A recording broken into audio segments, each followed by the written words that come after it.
Assalamu alaikum everyone. Welcome to our free spoken English full course. তারা অনেকেই ইংরেজি graduation complete করে ফেলেন, কিন্তু আপনাদের বলার ক্ষেত্রে, লেখার ক্ষেত্রে এবং পড়ার ক্ষেত্রে অনেক দুর্বলতা কাজ করে।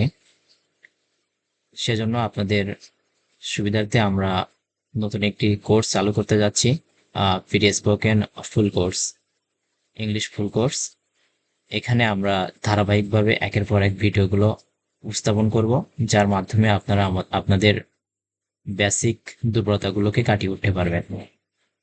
আশা করব আমরা স্টেপ বাই স্টেপ ভিডিও দেওয়ার চেষ্টা করব।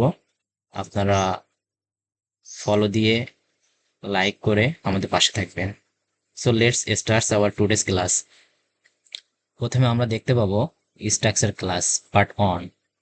এখানে একটি ভার্ব গো, গো মানে যাওয়া, কাম, কাম মানে আসা, রিড, রিড অর্থ পড়া।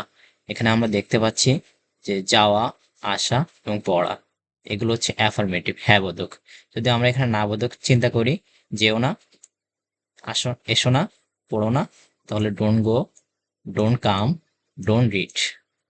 যদি আমরা এগুলো সাধারণত আমরা তুই তুই করে বলি আমাদের কাছের লোকদের ক্ষেত্রে, কিন্তু যখন অচেনা কোনো ব্যক্তি থাকবে, তাকে যখন আমরা যেতে বলবো, তার আগে একটা প্লিজ যোগ করব।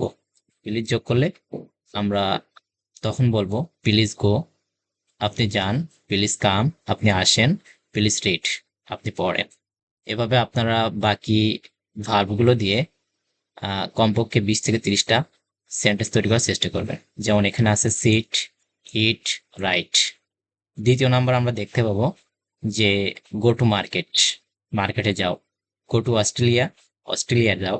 গো টু ঢাকা, ঢাকা যাও। গো টু গুলশান, গুলশানে যাও। যদি আমরা এটাকে নেগেটিভ ভাবে ব্যবহার করি, তাহলে don't go to new market, new মার্কেটে যেও না। Don't go to Dhaka, Dhaka যেও না। ডোন্ট গো টু গুলশান, গুলশানে যেও না। আপনারা এভাবে প্রতিদিন কমপক্ষে 5টা থেকে 6টা বা 10টা সেন্টেন্স তৈরি করবেন। আশা করি আপনাদের বেসিক দুর্বলতা কাটিয়ে উঠতে পারবেন।